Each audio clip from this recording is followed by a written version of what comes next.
Hi, welcome back to the Alphaweibchen bonus clips. We're going to be talking about resilience for the next couple of weeks, which is a great topic because if there's one thing that we have all learned over the course of the past year, it's how important resilience is. So what is kind of this magical superpower that some people seem to have lots of and other people seem to struggle with? I really like the idea of resilience being the ability to bounce back from setbacks. And even more so, I like the idea of bouncing forward. So, when you're dealt a difficult hand, what do you learn from it? How do you learn how to play the hand better so that when you come through a difficult situation, you're actually in a stronger, better position than you were when you entered it? And so we all have different definitions of resiliency, but very often there's this concept of strength, of mental toughness, and the strength to withstand difficulties and hardships. And that is a part of resilience, but there are lots of other things that go into developing resiliency and developing a resilient attitude and way of living. And so we want to dive into, in these quickie videos, what some of those different factors are and how you can address those factors in your life to be more resilient so that when you're faced with your next challenging situation, you're able to deal with it more effectively than maybe you were able to before. And so today I'm going to talk about self-awareness and self-regulation.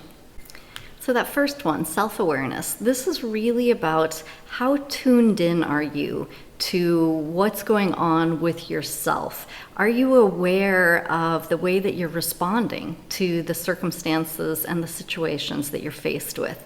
And so part of that is, the ability to hit the pause button and consciously hitting that pause button and thinking about what's going on.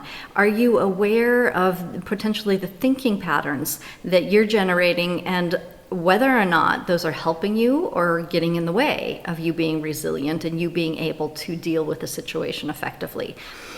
It's also about tracking your emotions. So what is the emotional response that I have? Do you have the right words? Are you able to define the emotional response that you're feeling? And then tracking your reaction to that response. So when I feel under pressure or scared, do I start lashing out at people or do I try to go hide under the covers in bed for the next 3 days? And so being aware of what's going on, how you're responding to the situation, and what kind of behavior that's causing within yourself.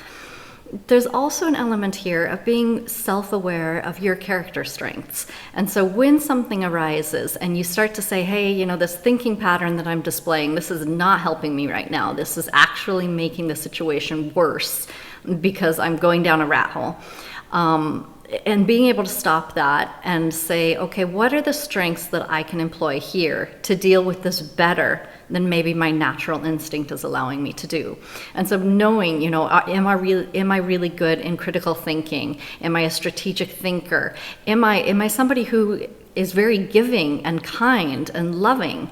And what are those strengths that are inherent to me, are innate in my personality that I can put to work to better deal with a situation? The second aspect is self-regulation.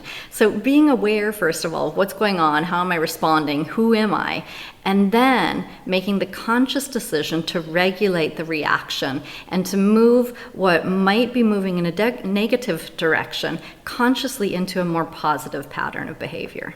And so part of this also goes into the physiology, being self-aware. When I get scared, then I start to breathe really fast, my pulse starts to race, maybe I start to get tearful or whatever happens within my body that I'm reacting to it, and then saying, okay, how can I regulate that response?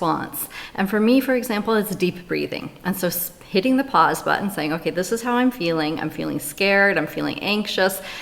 Let's take a deep breath and then say, okay, what am I going to do about this? And that's the regulation part, is being able to put a stop to the natural pattern that's occurring and then to move it in a more positive direction forward. And so saying, okay, I'm feeling scared.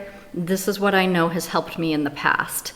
I know that if I take this course of action, I'm going to get a better outcome than if I were going to respond in this other way. And so it's actually employing the cognitive skills that we have in our employee and putting our thinking brain back in control over the emotions and the natural reactions so that we can generate a better outcome.